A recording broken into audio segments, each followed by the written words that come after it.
Bele koleka oko dénoncer les pasteurs Kabunduale ça oko dénoncer yo oko makame bele o bosololi na ye pe bosololi na bande oko dénoncer tekene to yo ki na ba audio wana ki ozana makambo bele ya koloba si Kabunduale ça oko dénoncer makambo bele OK oyoka.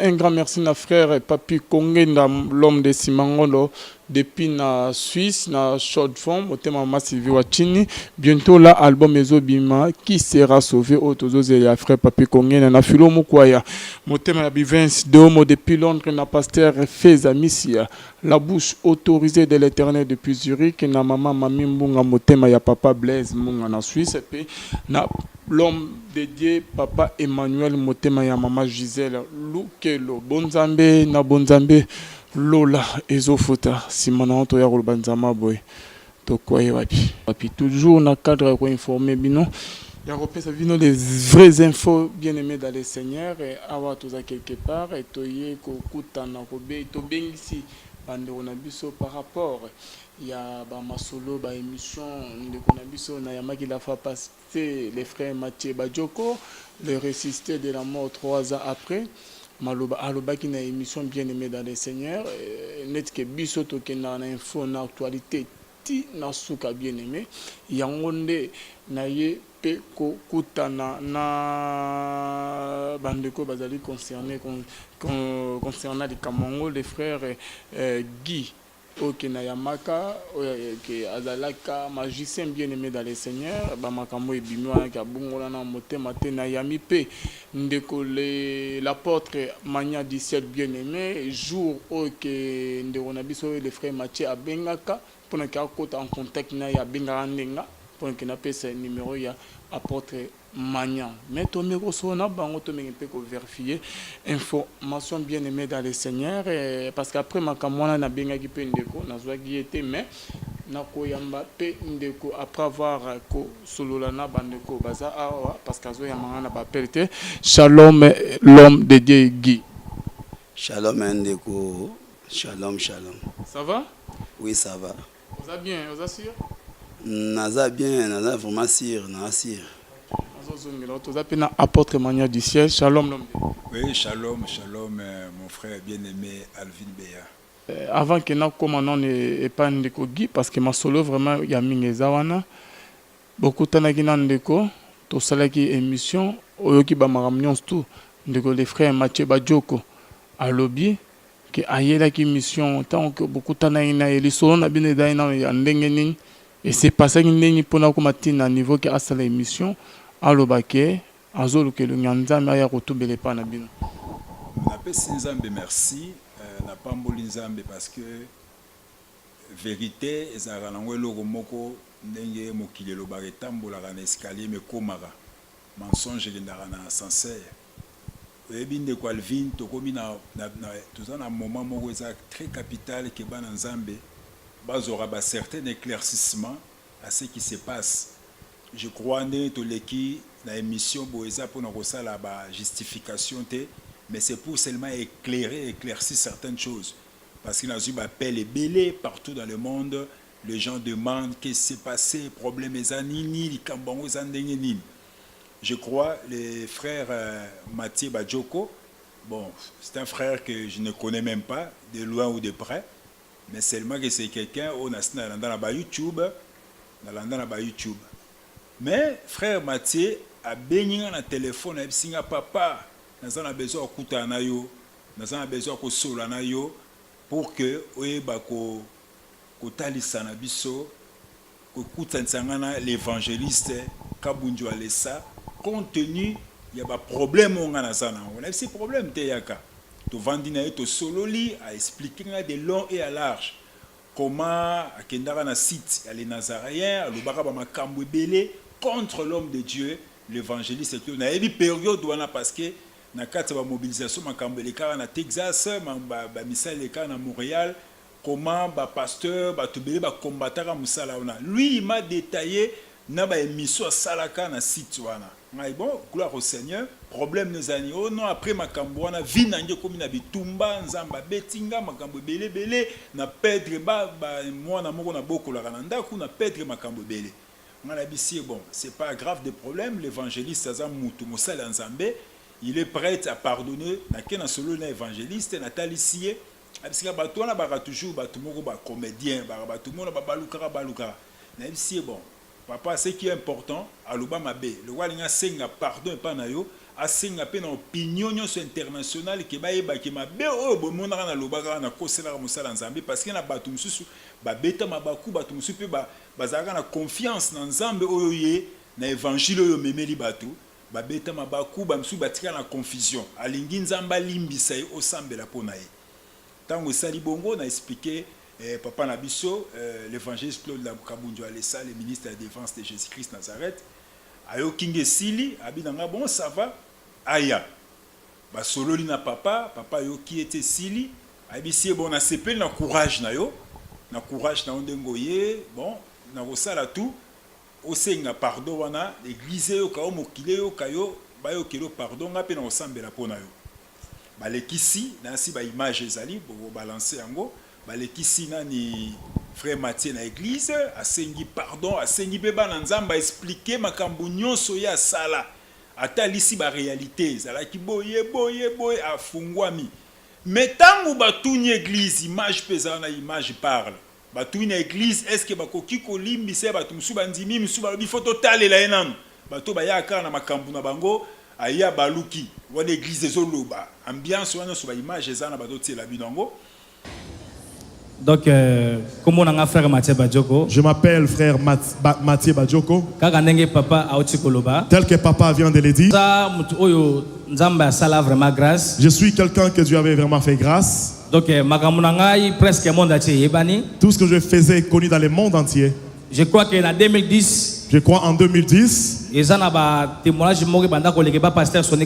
y a eu quelques témoignages qui s'est passé dans l'église du pasteur Sonny Kafuta. Parce que Nazalaka sacrifié et pas cousin à biso propre. J'étais sacrifié par mon propre cousin. La charge à l'État, là, c'était dans la charge de l'État. J'étais chez le pasteur Sonny Kafuta. J'ai donné des témoignages. Là, j'étais délivré petit à petit là-bas. Et puis, et totalement, Dieu m'a délivré. Comme mes témoignages avaient des choses profondes à l'intérieur, à travers nos témoignages, donc, en tout cas, le monde était en mouvement. À ma part, devant l'église, devant mon Dieu, je parle devant l'église, devant le Dieu qui m'a fait grâce.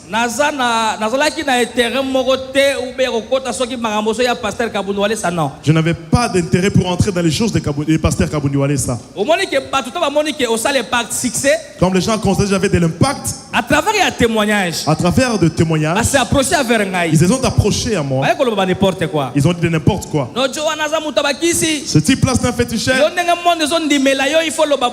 Toi, comme les gens t'acceptent, tu dois dire ceci. Il faut que ça la boye. Tu dois faire ceci. Et puis ma belle donc internet. Chose grave, c'est là m'est arrivé dans la site où j'ai donné mes témoignages sur internet. Chargé à site les chargés de ces sites là. Donc yemutu akotika na kati ba makambu wana. Ngana simba eloko moko. Oyi salinga page bandeko. Na fandi na Olanda TV ana Kinshasa. Azomona un pasteur.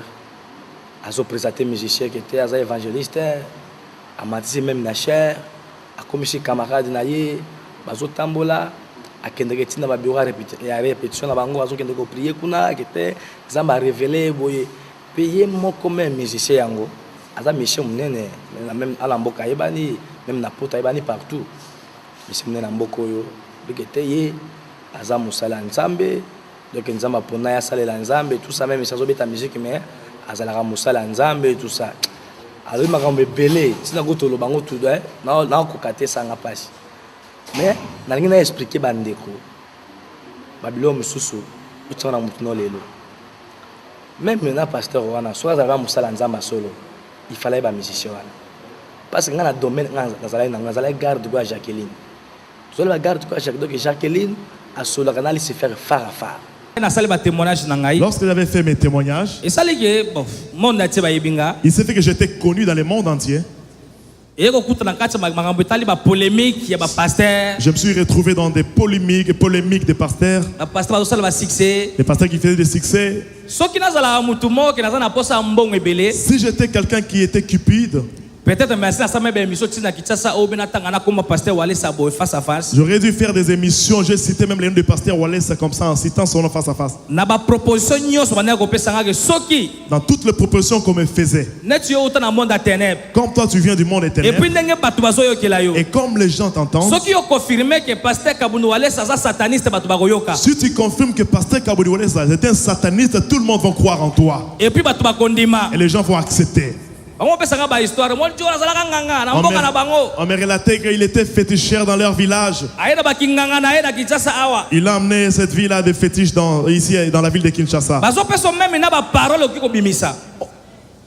On te donnait même on t'apprenait ce que tu peux dire comme parole. Parce que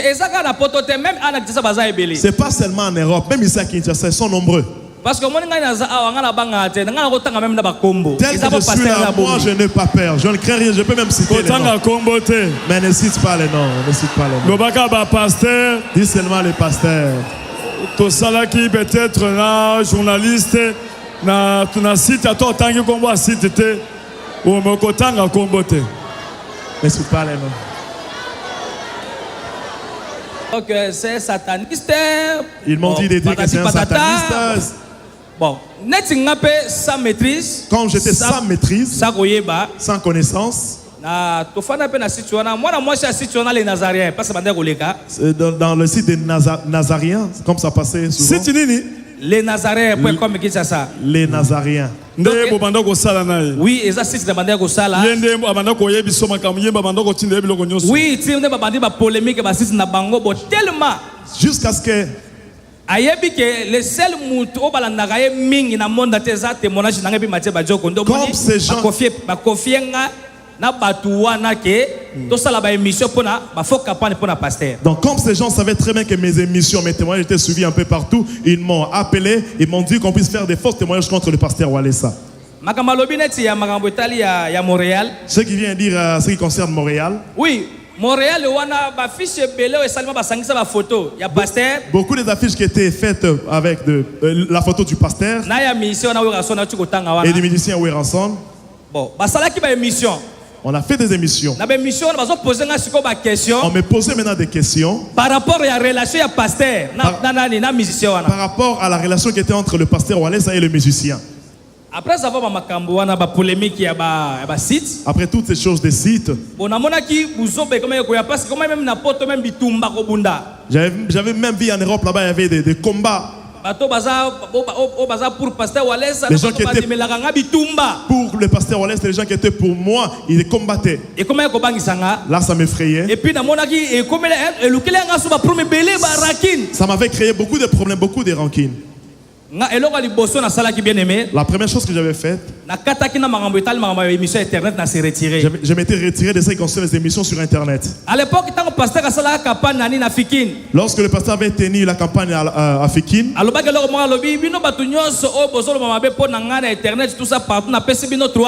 il a dit tous ces gens-là qui ont des fétiches qui parlent mal sur moi, je vous donne 3 mois. Si vous ne venez pas me chercher,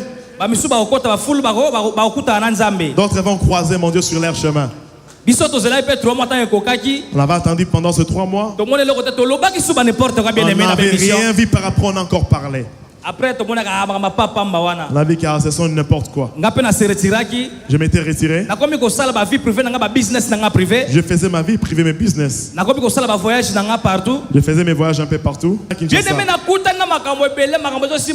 J'ai rencontré beaucoup de mauvaises choses. Rien ne marchait.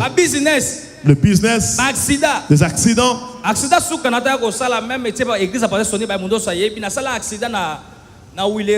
J'ai connu l'accident sur Willery. Juste côté à Pain Victoire. Tout près du Pain Victoire. Dans la Jeep Amer. Kabundu Wallace, ça aide Dieu. Même tous les bien-aimés. Qui me suit sur internet en direct. Le frère Mathieu Badioko yeyo devant évangéliste Nani Kabundu Walesa. Le frère Mathieu Badioko est là devant l'évangéliste Claude Kabundu Walesa. Je sais que vous allez m'insulter, vous allez parler de n'importe quoi. Vous allez vouloir faire même des émissions contre moi. Ce que je fais, ce n'est pas avoir confiance en vous, mais je vais faire confiance dans mon Dieu. Si tu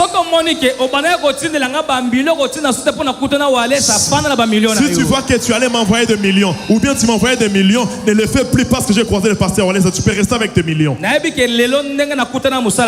sais qu'aujourd'hui, tel que j'ai croisé l'homme de Dieu, il priera sur moi. L'Éternel va m'ouvrir des portes et me bénira encore davantage. Il y a plusieurs qui vont appeler au téléphone pour parler de n'importe quoi ce qui concerne l'homme de Dieu. Est-ce que Toko Olimbisaye Tolimbisaye ou bien Totin de Gaya Kendeka Kunana Bilokwa?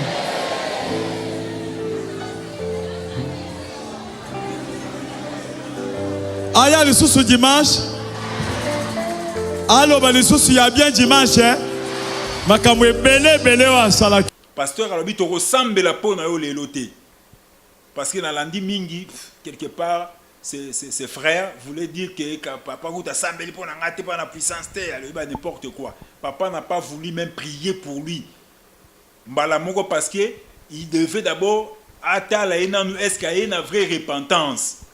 Après prière et sili, papa bisinga ah mutoyo avant na ressemble po na ye. Mais il faut monter manaï et ça na sincérité. Et tant qu'un homme de Dieu, on a peine qui papa, na ndiko so na ndeko mati. Na solo na esi na libéré na mon ndeko mati mo benga na téléphone. Parce que c'est moi qui l'a reçu. C'est moi qui a pris le temps ko so la naïe.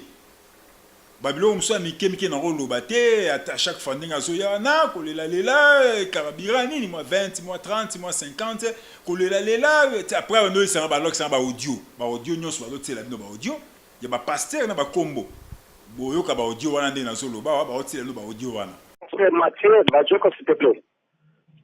Oui papa prophète boni. Oui, ça va bien mon ami. Boni kino kuna. Ouais, kola zo batela merci papa. Merci papa. Nazolando awa toza choqué na libota na nzambe vraiment émission tozo regretter awa il fallait pas et ça n'est pas ndeko Alvin il fallait pas penza o le kango vraiment ndeko na ngai. Nda fa mitene bosani ya kosakana te siko kufa penza. Pour nini penza mo le kaki mission n'est pas ndeko Alvin. Bon prophète.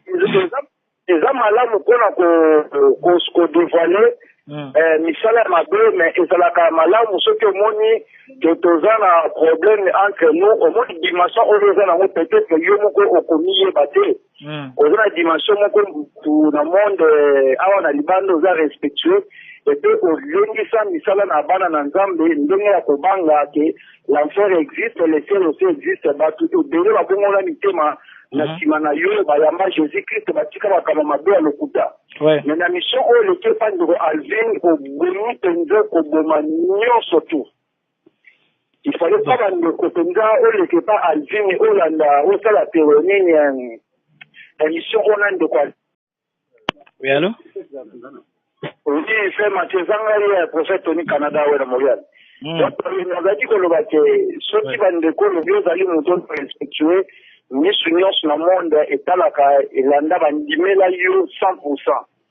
Exhorta au consolat au mema bato mingi na mboka nzambe. Mais émission oyo esali sikoyo wana ndeko Alvin ndeko na ngai vraiment obuki mitema bana na nzambe eza ya kolela. Donc na monde entier je pense que vous appelez le belé. Mais ce que nga nakoki koconseille yo olinga kutu te oleka émission misusu mikolo vraiment s'il te plaît. Parce que les bana na nzambe baza déjà kolela tokufi biso nyonso ata na nga moko baza kolela yango esali ke nazwa telefone bona benga yo oleka émission moko te soki motu moko abengi yo korépondre te zonga na makolo na yesu masiya yo oyebi bisika oyo uta biso touta kuna te yo oyebi yango kati nzambe azwi yo akomisi yo oza lelo mobali kitoko tozomona bone émission kopase na église ya paranani ya na nani ya pasteur évangile nani ya pasteur Walisa déjà bien ndeko na ngai koluka te koleka émission mutu moko oyamba pe appel ya mutu moko te luka kangana ni téléphone kende kobondela soki mutu abengi yo soki ati okorapele soki abengi yo lisusu olika okorapele na ozwi tante zwa tan na yo na mabokoli obondela baémission oyo ya baalvin ya batifani bandeko nyonso en tout cas eza vanité de vanité bango bazoluka mpo bavivre vi na bango mais yo ozoluka bokonzi ya likolo ndenge oloba na biso na batémoignage tokunda mais na mission oyo mingi mitema ebukani toza kozoka tozolela kolanda kopase émission moko te bien aimé s'il te plaît. Merci prophète. Naza na volant, nazo conduire. Soki moi ezali. OK. Komelanga na WhatsApp et lorsque na komanda comme ça na kobenga yo. Ah, merci beaucoup. Mais WhatsApp na meki ko lukango ezo le kat. Mais kana numéro na nga o, mais kana numéro yo komaka message nga na omona, na rappeler yo. Na kote. Oyo lobaki, soki meki ezaki lokuta oko loba ngoti. Soki meki ezaki solo, oko ko loba oyo lobiki. Ko to la meka siko pa alvindeya. Po yo kimi pa alvindeya, oyo kimi yaka mbula le bali. O bale bali wapi pona yo. Pourquoi? Pourquoi la soka bakanda? So yo yesu tukuna so obobi so na tamso produit de la nani vraiment. Ndi ko ngai. Pona ni tonga to benga to yo kana ba so ye ko yo contrôle. Ngai pena ko pona ngai ndi ko menga na bonde baka. O matokita. Kipua na garçon wana nzolo ba wana nani sheikonya waleka azamu tanzambe te. O matokita azamu tanzambe te. Na mona kele ba kinzambe pa na yote asa ele ni ba kinzambe te. O yo loba wana ngana yobi yango wana ngana tikana nango. O ko nga chelo ko wana te. Garçon wana c'est un sorcier. Aza homme de Dieu te. Na Bible de Genèse Apocalypse makambo ya zo sana wana esala mena wapi. Même Yesu ya table ko bote. Pourquoi on veut se confusion pour ndeko ngai? Bon, baba est-ce que Alvin ya wana oyebi naza mo kiriya ko bangati Alvin ya wana apusa kanda santi o di tile lobby na zoko te ya mtu lobby journal lobby ko feni ndeko ba ku lobby ya Kishasa nazo te ya mtu moko na province ya biso ngete a nazo specifique exemple na yo na ni ko sina ngani alanda ba na yo lobby ka lobby journal lobby wali na ye yanda matière on a yebsaka bino olanda expliquer nous surtout tout takao tekniki wapi tu wagomina mtu se passe lobby nazo lobby c'était vers 15h so yo le nazo landa soit au contrôle so le point ya bina ye alanda analyse sur aulba disco. Non, papa, le problème c'est quoi? Ngana na contredit témoignage na ngate, na contredit témoignage na ngate, tu vois? Le problème est ça, donc eza epina makambo ebele. Ozomona makambo ndenge ezoleka na awa, même ngai, tsomoni ngai nakoma na niveau koloba makambo parce que naza pele makambo ebele onga kutani nango. Bona ebite na pesa tort et pas ya nzambe na pesa ngo epanani parce que nazoyeba te, tu vois? Somoni nga na komi na niveau na bimisa makambo na kutana na nani na pasteur Walesa pona koluka kimia abimisa ngai na liste ya batu oyo peut-être oyo peut-être na éviter ceux qui a moni ki batu ba combattre et tout ça ngai vraiment donc na côté na ngai na kena sanini na mi bimisa na kati ya makambo nyoso ebanda koleka wana donc chacun sa vie par rapport ya ba révélation ngana zwaki parce que ngana na terrain mo epa ya nani pa ya pasteur Kabundu Walesa te ngana na besoin ya kimia parce que oyo ngai na kuta nango papa eza ebele parce que na lobi kutu te eza ebele bozomona donc na place na fanda na niveau na dimension na fanda ile c'est mieux na ke na kutana na ye na mibimisa na kati ya makambo wana na mibimisa pena na kati ya makambo wana tout ça parce que na moni ebele na kutani pe na ebele lorsque même ngaso nazo kota ba prière donc nzamba zo tin nazo ba message il faut que na luka kimia na ye tu vois il faut que na luka kimia pa na ye olobi papa WhatsApp oui naza na WhatsApp na numéro kako oui kana na numéro na ngao voilà le numéro tu le numéro la bengi ko la tia WhatsApp ya bien to sur la bien so ça il faut éliminer de singa ba bati te ya chia yo papa non nga problem na ngeza boy ngai na contredit témoignage na ngai za bongo ya na lobi fo bozo atabo yo kanga pena fo bozo atabo yo kanga oui papa yo kanga ndekela Oui. On a besoin de crédit normal, donc aussi ça se bien. Si on va dans WhatsApp, la numéro ou bien le numéro sur WhatsApp. Numéro na WhatsApp yango numéro WhatsApp yango comme ça, yo komelanga message. Soki na kominda comme ça, nga nazo bingo pona ça pe na vola na parquet ko tu pona sola na yo. Donc yo komelanga message, so na kominda nga na vola WhatsApp nga na benga yo. Ok. Yo moka wena loba azola ya tata sur la no après. Yo monga na loba te Bible ronda le biké. Gardez silence, l'Éternel combattra pour toi. Baloba te. Bandima te. Oh yo le bala biso déjà ngonda sala minga bouini pona yo. Amen. On se comprend. Donc abuli trop. Donc vous ce qu'on va tu peux faire battre ba wala biso ba faut pas tout. Donc mais comment on a fana ma comment on a tu la WhatsApp comme ça pour sur la bière. Comment on a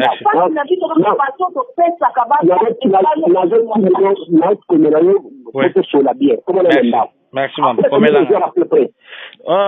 Bon, pesanga même à 2 heures d'ita pour naza vraiment tina ipen na moi musika. Pesanga 2 heures d'ita mais yo komelanga message na WhatsApp. OK, c'est bon, là sur le WhatsApp. Merci papa. OK. D'accord. Allô, Mathieu. Oui, allô? Ouais, bonjour. Oui, bonjour papa. On a dit ça que déjà pour un problème yandaku. Est-ce que au quitter yandaku na parce que bazo na no quitter yandaku, il faut quitter. Na peut-être 48 heures. Il faut quitter. Ça dit sûr déjà. Bon, papa, nangana lo baboy parce que non, nana pour explication, c'est il faut quitter yandaku dans 48 heures parce que makambo sali, je suis déçu.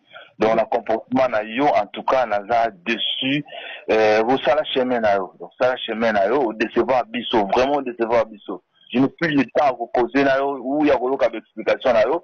Chemin au poni au kende, donc, ne plus m'appeler encore. Donc, nana pour ça, même pas appel na yo, même explication na yo. Donc, bande konanga, petit frère à Royawana, na pourquoi? Donc, je te donne 48 heures, faut quitter la maison. Très vite, que des pas bâti na yo, au bout ça sur la bino, il y a mon lili, il y a ma comme la bino, donc il faut continuer en haut, donc c'est tout. Donc on a un rapport sur le et en haut. Excusez papa, na lobi boya, s'il vous plaît. Donc naza reconnaissant na yo na oyo, usalela ingai ou puis salela au sunyanga na famille mobimba non, tu n'es pas reconnaissant. Tu n'es pas reconnaissant. Parce que si tu étais reconnaissant, on n'a qu'à trahir, on n'a qu'à décevoir bisoter.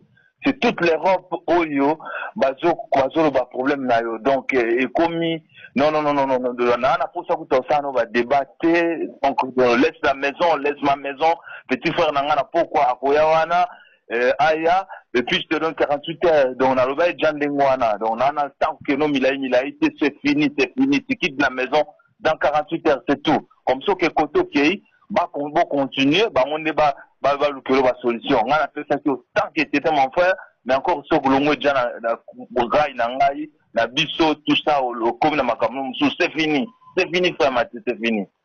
OK, c'est fini. Merci papa. Ndabaza lokom ala kisingai audio ya passer ba comme menacer que non yo zaki mutna biso ndeni o trahir biso boye ngabi ah bon na moni vena que non et puis ndaku o ya vanda soki na Petro Congo il m'a parlé que non il y a un pasteur Samuel nde muta pesa ndaku wana kuta opese 48 heures na bisi ya solo bref ngoyo pasteur Samuel abengié audio ngo bozolanda audio apese 48 heures abimana ndaku na ye. Et ça, il passe, il dit, mouto a témoigné, bon, c'est bon, ça va, je vais chercher un peu, voir ce que je peux faire pour résoudre un peu moins problématique. Mais si vous m'avez avec l'évangéliste, Papa Walesa, il y a un peu de choses qui sont en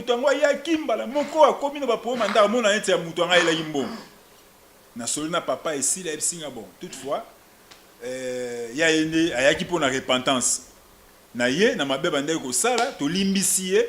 va chercher à prier pour lui, mais à la sincère,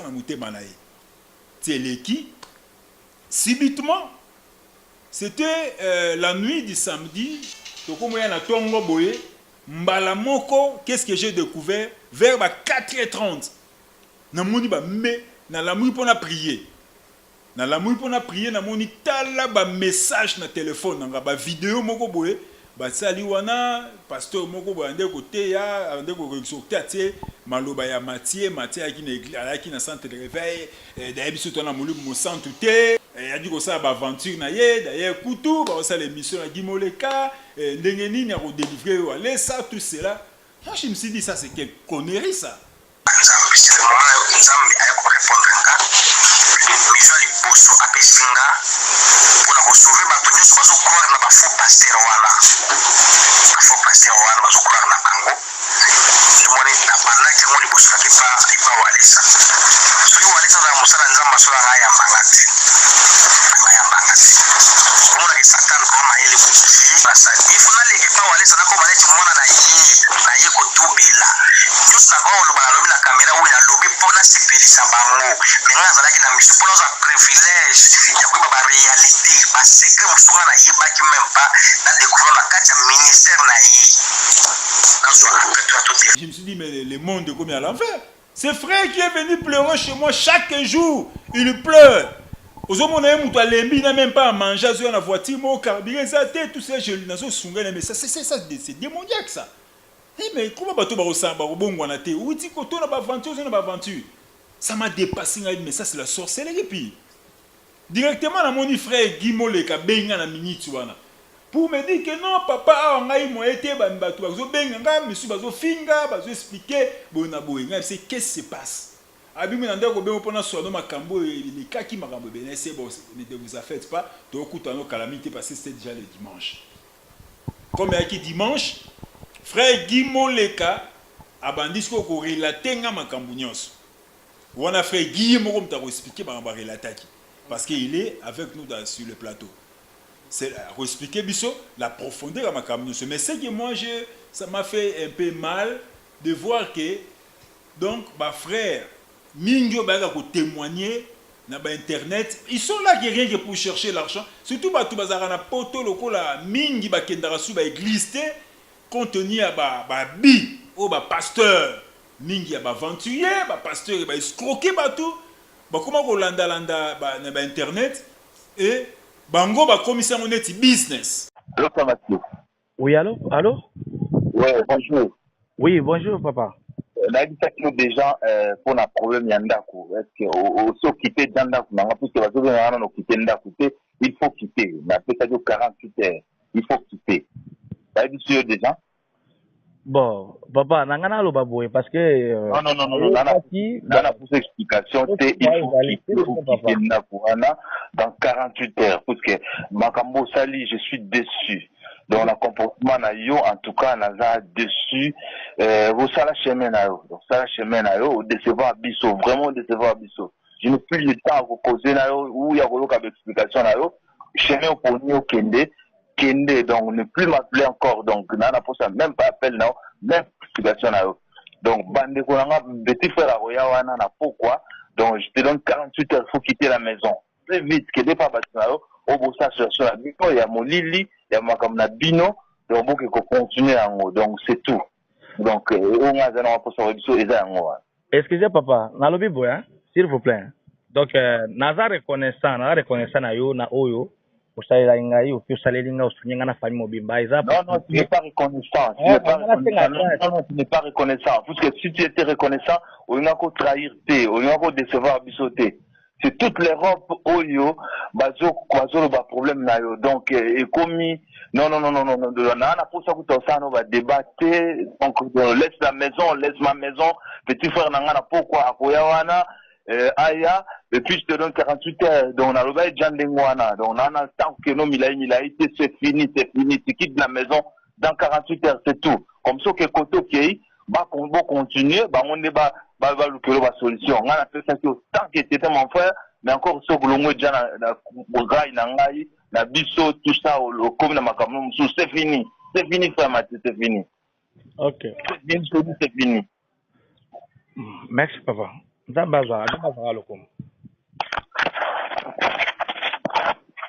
Showbiz na bango témoin nini aye koto akosi azongi boye pona nini a capturer le faible batindela moins 100 moins 200 vivre. Le frère Mathieu ya lobi na audio na yoki wanke ayela ki mission kuna pour redécouvrir makambo ezo s'est passé na centre de réveil pona ke akende et la mission za matinda ki pona ke akende redévalango mission ayaki na mission ayoka kinza metine ka yena stratégie on a stratégie mobo asali pona ke a découvrir ba makambo s'est passé na église na bino.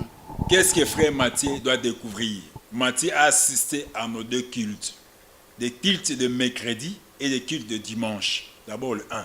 Mathieu a pris tout son temps de parler avec moi, pas une autre personne. Dans quatre églises wana. Mathieu Badjo Kondenga Azali wana, Azali na mutu moko te avanda à part frère Guy.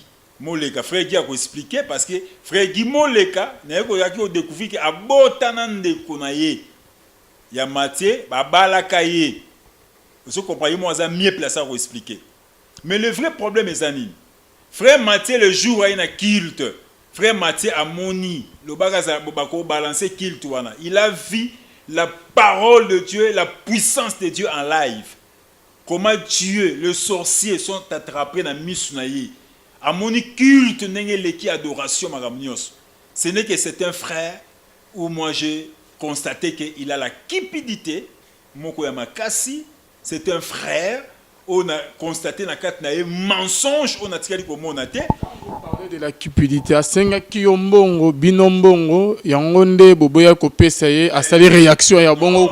Moi je crois qu'il avait de certaines difficultés qu'il m'a proposé. Aye premier jour au solo na esili, deuxième jour na ye. Donc j'ai constaté que tout le jour où Mathieu azoya izana eloko musu ya makasi yalité izakaka carburant mutuka nange sali pani boye basengi $60 azo yaika ndengi wana ti ba bengana na ndaku okende wapi elinga ba audio nyoso bazo laxi bazo tiela bino faut ba balancer ba audio na opesa yo par rapport ba audio to tiko yoka apôtre mania yo ozo comprendre on il y a des pasteurs oh que bada sima macheto lo comment s'est passé entre bino peut-être. Non, les pasteurs il y a poto la plupart. Lui-même Mathieu avait dit cela et moi je sais, je suis mieux placé, je connais beaucoup de pasteurs, on a discuté ensemble qui n'en veulent pas avec la mission que l'évangéliste Claude Kabunda Alessa est venu avec. L'évangéliste Claude Kabunda Alessa est venu avec ses messages du salut. Le message du salut, il prêche la repentance, la sanctification, il révèle des choses profondes à un évangile à pain.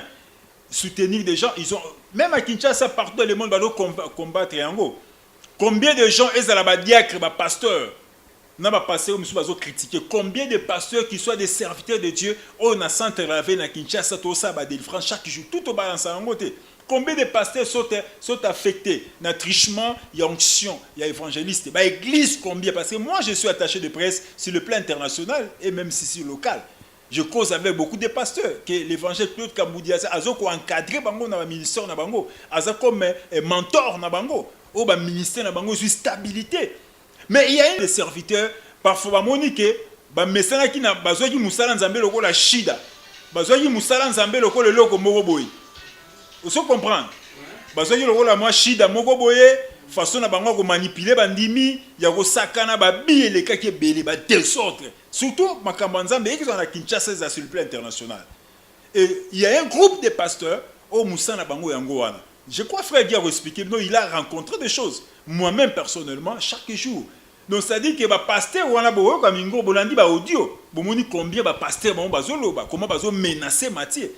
Donc pour dire que entre autres, je ne sais pas. Selon le titre, quelque part, c'est comme si frère Mathieu, il était venu dans les bons. Vertige, il y a ce que le frère Guy m'avait parlé lui-même, va dire, des $100,000, on les a proposés, il y a imagination, où il y a quand il y a et puis, il y a audio, il y a piège. J'ai vu encore dans cette site-là, mais c'est sur sa voix. Donc, c'est-à-dire que frère Mathieu Badjoko, en tout cas, n'est pas comprendre, j'ai cru à mon père spirituel que ses frères, Mathieu Badjoko, deuxième fois, on a même na bigo à papa. Azole la papa sambe la ponaye. Papa n'a pas voulu. Abiyo, il faut ça na oye bisana na mokil momando bande ko finga, otali sabango le kana ba chaîne na ba site. oloba mabe oyo salaki enzambe wana akoyeba kosala bakosambela pona yo. Bien-aimé dans le Seigneur, l'homme de Dieu, apôtre Magnan, a expliqué concernant les frères Mathieu Badjoko. En tout cas, bando babenga ki peming bakomela ki biso peming mais na rosala tout pour na kutana nandeko les frères Mathieu. To me rosana émission parce qu'il y a des questions que Sengeli n'a posé les frères Mathieu et Badjoko parce que le lot na ba benga ya Mathieu mais a répondre que le lot je crois bien que lobby toko sa l'émission na tourné que parce que na émission lobaki frère Alvin na géré liboso na église ceux qui malobo nga na zolo ba ke na ye ko changer ngo lisusu na géré na tika ko changer malobate et ya mi balé ayaki ko lobaki non makam concernant ba ndeko na biso balega pa na site les Nazaréens et pas moi non sur Tiffany Bamakamo alobaki pona ye netiye alobi ke eza stratégie ayaki en mission na église ya centre de réveil eza ya lokuta to eza ya solo parce que bande ko bazo se poser ba question ebele concernant pende ko na ye ozande ko ya frère Mathieu Badjoko nazali ndeko ya frère Mathieu Badjoko te Mathieu Badjoko tant on a perdaki mwasi na ngai na zaki na mwa oyesengela ki fallait na bala mwasi na ko bala na botana mwana moko ya mwasi azali famille ya Mathieu Badjoko bazova na ndako moko. Alors comportement ya Mathieu Badjoko na yebaki yango avant que ngana se repentir na kata centre de réveil spirituel mokola liboso nga mona frère Mathieu Badjoko na telemaki na apôtre Mania toza ko solola na voiture apôtre Mania na moni une personne a un véhicule na ye a stationné tango aye akomi pembeni na biso apesi apporte Mania mbote apesi nga pe mbote na tuni apporte Mania oyo nani abino oyo frère oyo alekanaki na balekanaka asaka ressuscitaka bon akufaka lamukaka apôtre ayebisaki ngai oyo ye ayebi mais ngai nayebi ke frère Mathieu akufa alamuka te frère Mathieu ezali na omoni babenga ngo filolia eza eloko mo ezalaka na bamboka kuna omona ke moto alali pongi babengi yo obimi okei babosa no okebe 3 à 4 tout okoko kebe pona libela bon nde bakendaka so okei okende kobima siko place mususu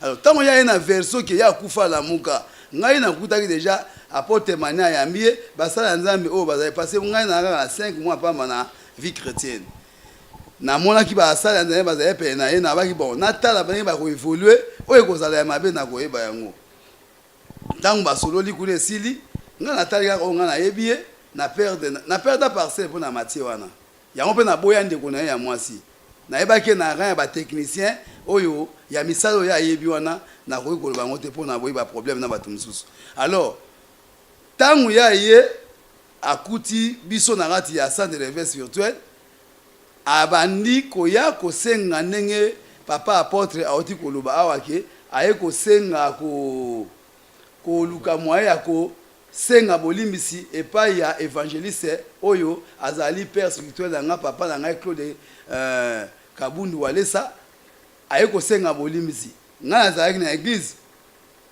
tango ya aye kosenga bolimbisi mutapusa ye pembeni na mosala ya Nzambe abe ko senga bolimbisi toza kotala ina ba bolimbisi ya ko sala ezali yani parce que les passés makambo ya salaki na ba site oyo ya lekanaki ya ndeko ya mwasi oyo ya bana ko finga mingi wana ngai na éviter na ko yeba ko mona à partir ya frère Mathieu alors tango lekana kiti sili Mathieu m'a dit ceci frère Guy nazana likamo efa to sala ngana yo mais ali affaire moko ya mwa mbongo ya ebele.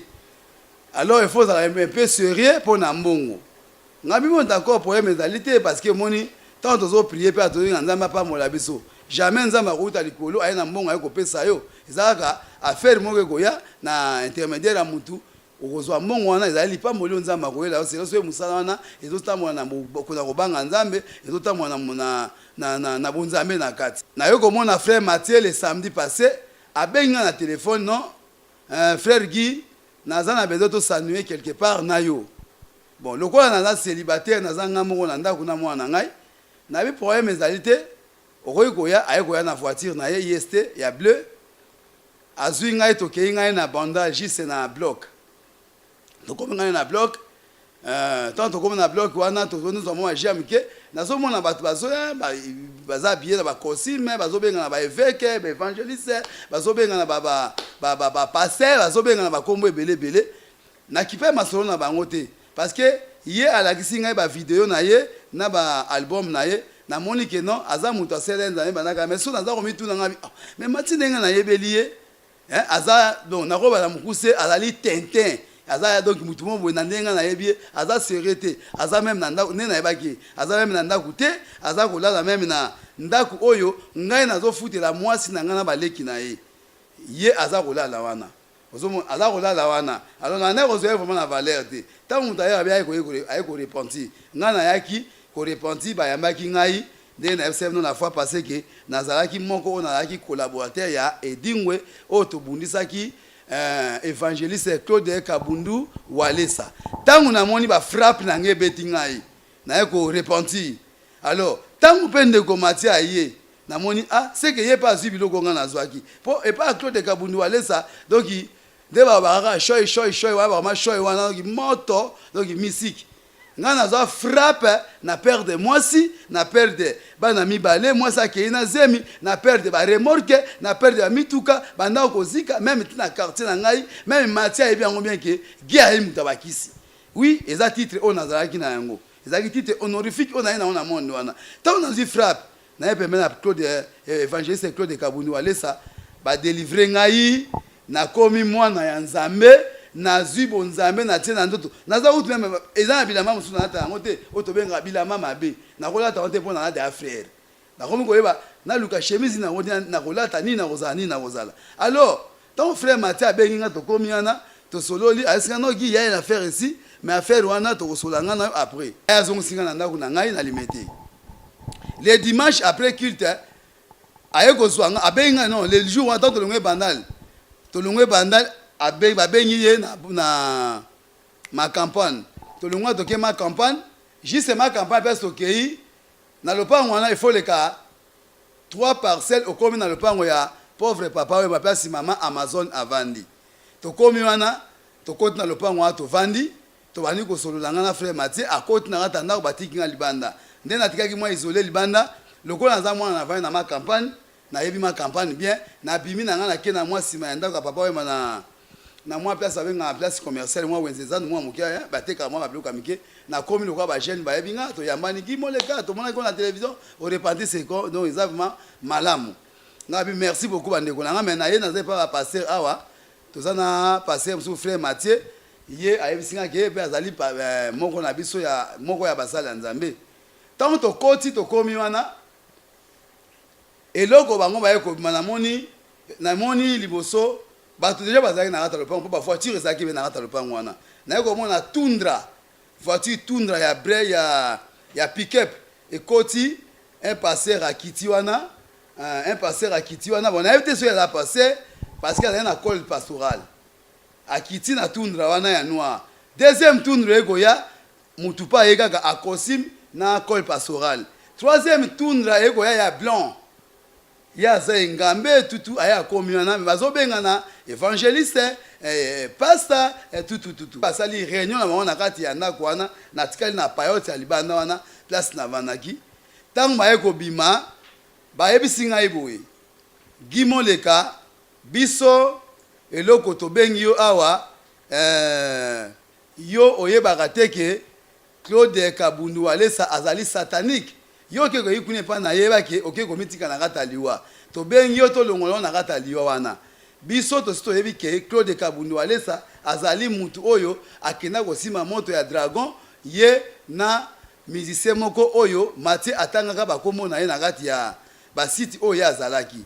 alors ngana motema na ngai nalaki grand maître nalaki grand maître oke na mokibabe ya grand maître mais na kati ya monde wana nalaki roi naza ko diriger j'espère na ba témoignage na ngabo komona oni na lobaka kuna ba obalanaki ba komona na maloba naza ko loba oni na mona ka un peu flou ba yeko sanga mabi to kopesa yo mongo $120,000 mais aux autres $80,000 sikoyo yo il faut que ko démentir témoignage yo ça pas Kabundu Walesa parce que témoignage na yo et comme si Kabundu Walesa le la Jésus biso to ça suna bandimité bandimi nyonso balandi Kabundu Walesa vis-à-vis ya témoignage na yo donc to ça suna eloko ya kosala te potolonga Kabundu Walesa il faut que yo gimoleka okeneko démenti to peso frère Mathieu bozana e yo ka nyonso tout ton argent est ici. Alors comme il était déjà tard la nuit ngabi tete makamolobi na ngai oyo naza mutu moi babenga mutu ba monte to tanga ba classe to obenga malamoko to sali affaire to signer ba saka ndengo na te pourquoi na ba bongo nazaki na kobanga omoni mutu nga sa tie mongo ne anje babimisi maloba ngo ya secret na ko contrer yango te donc nazaki lokola kaka naza ko accepter oyo bango balobi na réponse na ngaki nazonga na raisonner et puis nasaki bango demande déplacement na ngai na longwa na ndako na ngai fo na longwa wana deuxièmement on a ebisaki bango oyo na kosaki bango naza na passeport te passeport na ngai ali marque ya kala il faut nazo passeport biométrique ba accepta ki nyo surtout ba pesi frère Mathieu voiture aya kotika ngai na ndako balobi na ye frère Mathieu boko makisangani ngai na ba kisangani ate OK kisangani ezali juste la avenue moko boye na ngaba commune ngaba si c'est rond-point ngaba commune ngaba ezali avenue moko boye to kei na frère Mathieu to komi wana eza na l'église ya monene aliona l'église moko monene aliona to komi wana to kutaki les responsables à l'église wana la gité bon lokola nga na iko lukelo nyanzambe na moi l'église na moni bon problème réalité mais on a solaki dans ma campagne na komi na ba inquiétude na motema na ngai que frère Mathieu yé azali wa pipe azalo lenge nini frère Mathieu ayeko za téléphone abengi ye mutu wana kolo responsable ya église wana comme responsable l'église bazo benga na comme ya Eva David ça veut dire que évangéliste David tango bango ba ye bazo tanga ba comme comment moko ba bimisaki ya évangéliste David wana azali nzoto mike église na ezali sire ngaba na avenue Kisangani mais numéro na yote parce que tokenda ki butu mais na moi so to keiboye na bi lopango wana na bi l'église wana yali l'église yali na quartier juste soko zo kene outi université ozo mata kuna siko ba bengisaki bino bokengu na kosani bon tant to komi kuna na yebite passer wana hier azali déjà à contact kuna parce que là où nous étions avec frère Mathieu dans ma campagne bazaki au moins nombre ya 10 pasteurs Mathieu azali le la 11e nga le 12e donc le la 12 personnes tant ba sololi na moni bango baza mo pe baza mo na ba orgueil na ndam na kati ba boke za Kisangani ma mutu ezali calme alors ba yebisi Mathieu na tozo rejoindre l'église mo quelque part na Kisangani awa pona doso la makam oyo ngalo wana nazomona otamola na mwana na ngai ya muke wana bomona ngai na témoignage ngai moko pe nazomona mboka ndenge ezali insécurité mutu akobengo na faire moko soko niye yango bakoki koboma yo ntango bazwaki ngai mutu ayebaki te ntango nakei église na ngai centre de réveil spirituel bayebi te frère Kimoleka a déplacé donc na kometaki berere moko ya makasi ya kodéplacer ça tenir compte que faut nasala ntango namoni bongo na se sécuriser na kozwa koyoka bango pe komikitisa pour que na longwa esika wana to comme na veni Kisangani évangéliste wana lobi na ngai boye frère Guy faut bikisa molimo na yo lana frère Mathieu ton argent est là passeport ça dans 48 heures bazo pe son passeport na mwana ozo déplacer au commandant na Brazzaville à partir à Brazzaville ozo zwa quoi nini visa ya nini ya Algérie au Salascal na Maroc comme ça obima okene ko dévoiler encore wale ça na opeza ba mensonge tia na kati pona ko bebisa ka crédibilité ya évangéliste Claude Kabundu wale yo boyaki mbongo na boyaki mbongo po omoni nga simi mbongo mingi na sali vi na simi mbongo ba ko proposer au mbongo ba sali so affaire yo ni mi affaire ba pesi au mbongo ba tie susu batu o ba roya ko kale ba botoli au mbongo na au père de meilleur déjà au se sali na makamu oyo lobi na accepta ki na misu na mango ke oui d'accord na rozwa mbongo to ko sande bolobi mais tango nga na kei na accepta ki on te ke po na accepter makamu na mango non Yebisa il est frère Mathieu Badioko alobi ke bosola ki mingi ya mingi ebele ko leka oko dénoncer les pasteurs Kabundu Alesa oko dénoncer yo oko makame ebele o bosololi na ye pe bosola ina bande musu na poto wana bozaki na ndaku na ye na ndaku na yo ozo reconnaître te ko yambaki ye na ndaku bosola ima solomo. Frère Mathieu ayaki na ndaku na nobi ki abengaki ngai photo sanui ayaki na ndaku aye na ndaku na ngambala mibale tosololaki nga na ye makambo ya église bomoto tosololi nga na makambo ya baéglise tosololi nga na ye kaka bible tosololi nga na ye makambo mosusu te makambo ya kodénonce te kende toyoki na baaudio wana ke oza na makambo ebele ya koloba si Kabundu Alesa okodénonce makambo ebele oke oyokaki audio yango nayebi te soki apôtre Manya ayokisaki yo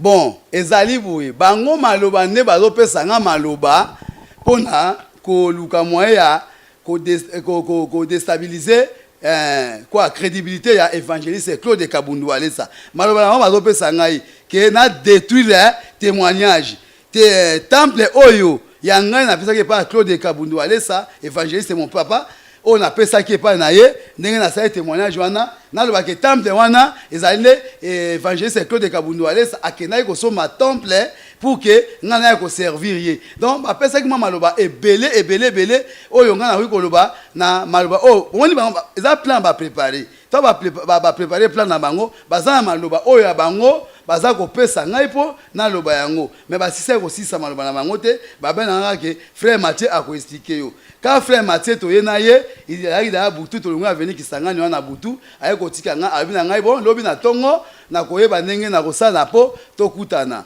ngai mpe nazongi nazalaki na bacrédit te nazalaki bezo na meka nalukaki apôtre Mania mpona kobenga ye nameka koyebisa ye jono papa awa nga nakomi na mwa insécurité ta makambo ezokoma boye apôtre azalaki na connexion te bon unité ya kobenga ya normal ezalaki te alors nalali ekokoma vers ba 4 heures naye kozwa appel ya sœur nanga moko sœur wana Sandra nauti kosola na pe sikoyo kala mingi te sœur wana abenga na ngai moleka tala frère Mathieu makambo alobi tala ezali boye keba la frère Mathieu azali mutu mabe keba na ye na si c'est na problème na été aye kozwa audio apesi ngai téléphone na nga nazalaki na ngona ekokaki ko bimisa audio wana te na kokaki ko bimisa yango te fale na koyo ko audio ngo nani frère Guy Moleka ozo se reprocher na elo non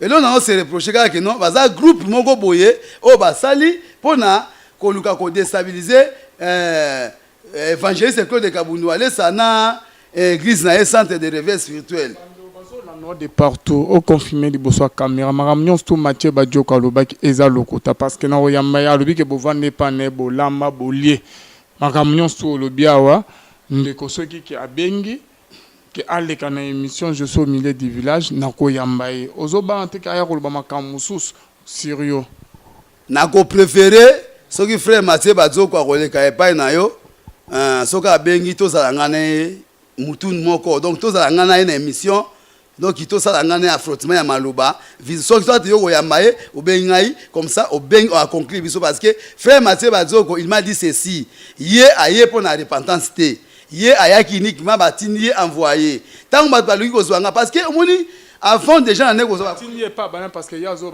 batindi ye pas na nzama ayaki mission soko yoka nzambe moko atindi ye te omoni la rose a délivré par Kabundu Alesa te ya yelaki mission à cause à moi na ete loko te omoni ntango nzambe na yo na yo kaka ndenge totalaka na babible nde babiki nzambe azalaka osakali atumi yo alinga atuma frère Mathieu mission na ye omoni ngai na bandi tata so baninga banakala Gimoleka tala makambo sali Gimoleka tala boy na ngamu kuta ba féticheur onga azalaki banganga kisi bamona nga mabe na ngamu pe basala nzambe mususu baye bazoromeka ngai bakokite mala moko la ngako yebisa ngo papa bina ngai oza mutu oza mobali okoli kokisa makambo nyeso mususu si makango yeba façon ko se défendre na ba papa merci na yo kiyo o lendi singa na kobana ko yeba ndenge ya ko mi défendre alors tango makambo ekomi na okala ko pesa batu panique te na ngari na yoka bango na komati na suka lokola na zaka mingi pembeni ya porte mania na yeba ndenge nini na parce que nyoso to nga zaka nango na partage yango na apporte mania parce que na yebisiye automatiquement tant que ça porte mania problème et donc là ça koyesa ngo évangéliste Claude Kabundu Walesa l'homme de Dieu na bano bazola na biso de partout question mo yelinga yi na audio antoyoki ke non yo bongola no motema to za na kindoki ndingo za boza na kindoki no tiki kindoki te eloko vraiment olobi eza motuya na pesi bandeko langa nyonso mbote o bozali Paris baser nanga filo baser nanga oza na Paris kuna ba mama Christine na Paris vraiment na pesi bino mbote bozala la ngai bolanda Gimoleka yo Gimoleka c'est chrétien Gimoleka abongola motema Gimoleka ayebi mabe na malamu ngai na laki na monde oyo osali boye ofuti boye oleki boye ozongsi boye na yeko koma na monde ya Jésus Christ oyo azwi ngai avandisi ngai naza na condition te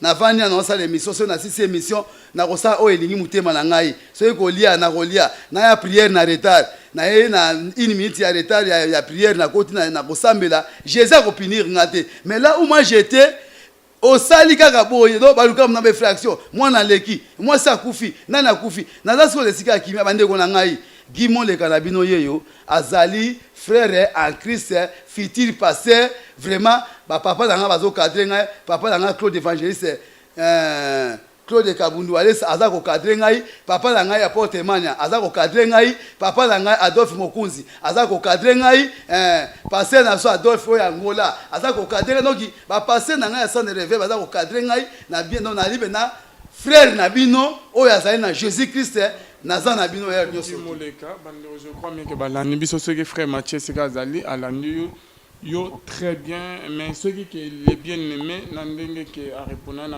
ayoko le na émission na koyama na émission na yo kae comme ça na zunga ce qui peut akolinga na ndenge osengi ke boza na ebino mibale akolinga ke bozala na kobenga yo lobby okoya bokoza na ye mais nazoze à peine ce qui akolinga ke aleka mais ce qui peut que à la émission à côté de la site Moussos Ayoki Ndengo Lobby je crois bien que Malobo Lobby au changer en un jour na ko changer en côté no bozala bo lobby et par après bo changer ya on na tuni oyo zolo beza vérité to eza lokota ndeko Alvin na kanisi oyamba ngata ona saki na saki repentance na nga na confessaki ezaki un mois passé oyamba ngai otuna nga mutuna ona saki ndeko tokokuta nga na ka na émission na yo oyo ya bonzambe na bonzambe lo lezo futa tokokutala nga na yo okomona ngai na prometaki yo lelo toyo kokutala nga na lisusu donc tokokutala nga na yo timukolo oyo nzambe akokabola nga na yo nde tokokuta na lisusu de metango tozana mokili boye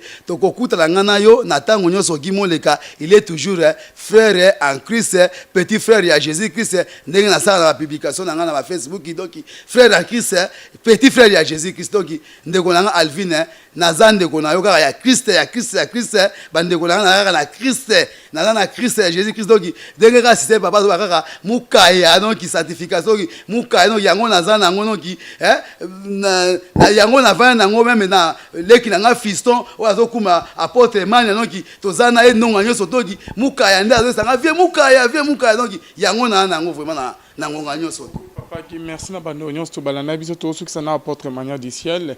Donc nandeko bozo la biso de partout na frère Mathieu ceux qui pe na banane naza journaliste nazo sala se musala na ngai ba oyo ba kobenga concernant les kambaro le ka ba sa droit de réponse ezate ke nyons to balobia wa etalika frère Guy na apôtre Mathieu na apôtre Mania bango moko ba oyo ba invité nanga na confirmant onte na ndemia onte na samela na centre de réveil te naza journaliste ya pasteur Walesa tenenge ba misu bazo koma o naza corrompu na zuba mon non j'ai fait que mon travail ce qui frère Mathieu na ndenga lobika akobenga kolega na émission ce qui aye aleka na émission na koyamba ce qui peke na boyi boyoka que non frère Alvin na boya ki akena koleka site musu je suis au milieu du village apôtre Mania pour na kosuka cette émission na biso bano bazo la de partout na ba audio ebimaki na ba makambo tamboli sur église na bino elo ne ko roloba pour na kosuka cette émission pour na ko se justifier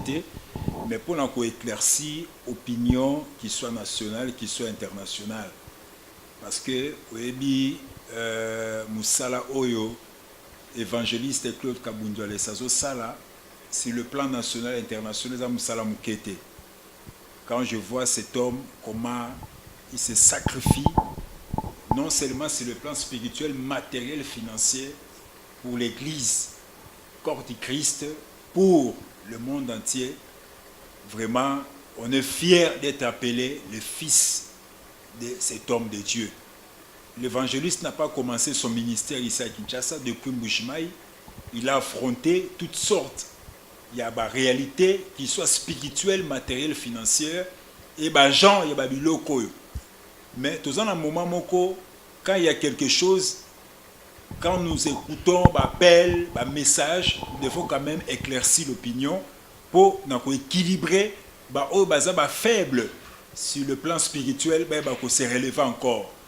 J'encourage le bien-aimé au Babengaki et je vous exhorte que vous devez retourner dans les chemins de Dieu. Quand nous lisons Apocalypse chapitre 12, à partir du verset 7, nous verrons là-dessus comment Satan, Lucifer, a été précipité sur la terre. Et la Bible dit même malheur à vous la terre, car le diable a été précipité vers vous.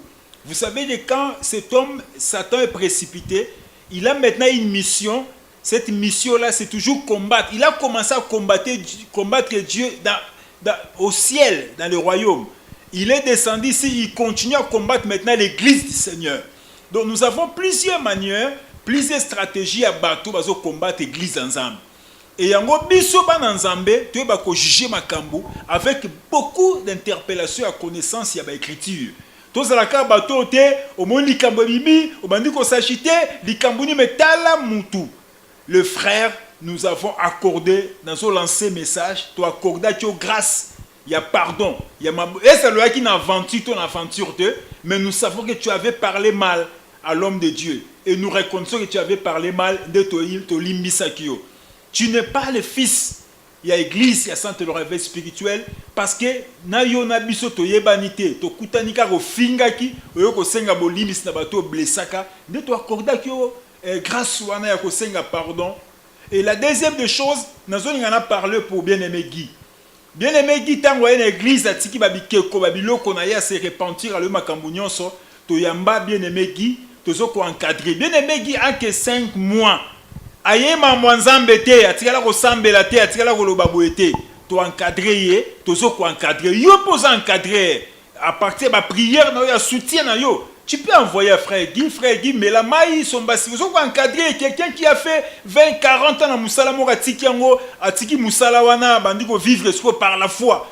Malgré Kaza quand même responsable, il a quand même ses petits biens mousseux et mais il a perdu presque tout.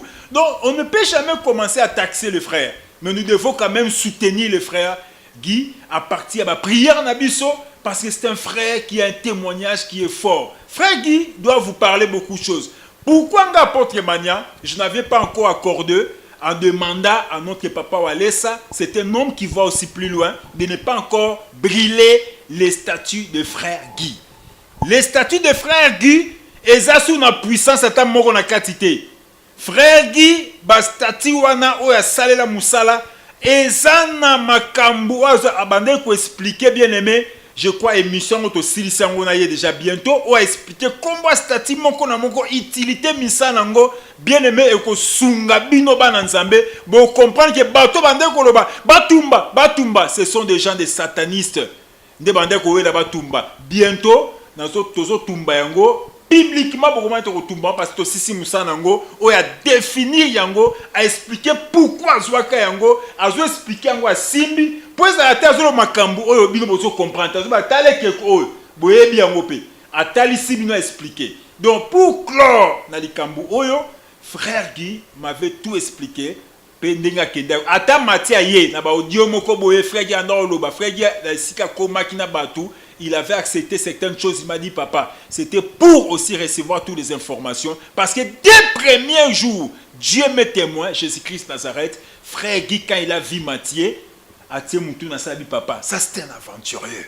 Il a dit mon frère, il est devenu demander pardon. Pardon à Nini dans rencontrer histoire. Donc pour tout ce que vous pouvez attendre, ce qui concerne Matthieu, Naba site les Nazaréens, on n'est pas là. Je crois que tout le monde va corrompre Matthieu. Mais après vous comprendre, Tango baluki, bo comprend to corrompa qui était. Ce que bo kolobani, to corrompa qui est to balu sous makam. Donc pour dire que nous on corrompt pas les gens. Nous on sert Dieu dans la vérité. On s'attache à Christ. Tozé sa banne centre de réveil spirituel partout dans le monde entier. Moukayasis toujours, marchons dans la sanctification, entrons dans la profondeur de s'accrocher à Dieu, toujours de soutenir aussi notre papa Walesa, de prier à sa faveur. Dans ce pambo la paix frère Alvin, pour une opportunité à Sarabiso, il y a qu'au passer dans l'émission pour dire rien que la vérité. N'a pas mboli maman bébé de Belgique, n'a pas mboli ba sœur Dodi, n'a pas mboli ba sœur Philo, n'a pas mboli tu belé ba sœur Sandra, boete o ya nani ya Londres, n'a pas mboli bande ko na biso nyonso ba fiston, bande ko na biso Adrienne, n'a pas mboli de ko na biso Léon. Na pamboli bandeko partout dans le monde que le bon Dieu a pambola bino to continuer ko veiller na batu oyo to telemisa toujours musala nzambe to s'accrocher na nzambe nzambe tika a pambola bino. Merci Nabino Nyonso. Olanda biso un grand merci na frère Papi Kongé l'homme de Simangolo depuis na Suisse na short form au thème Massivi Wachini. Bientôt là album Ezobima qui sera sauvé au tozoze ya frère Papi Kongé na filo mukwaya. Motema ya Bivens de homo depuis Londres na pasteur Feza Missia. La bouche autorisée de l'Éternel depuis Zurich na maman Mami Mbunga motema ya papa Blaise Munga na Suisse et puis na l'homme dédié papa Emmanuel motema ya mama Gisèle Lukelo bonzambe na bonzambe Lola ezofota simana onto ya banzama boy to kwaye wapi bye.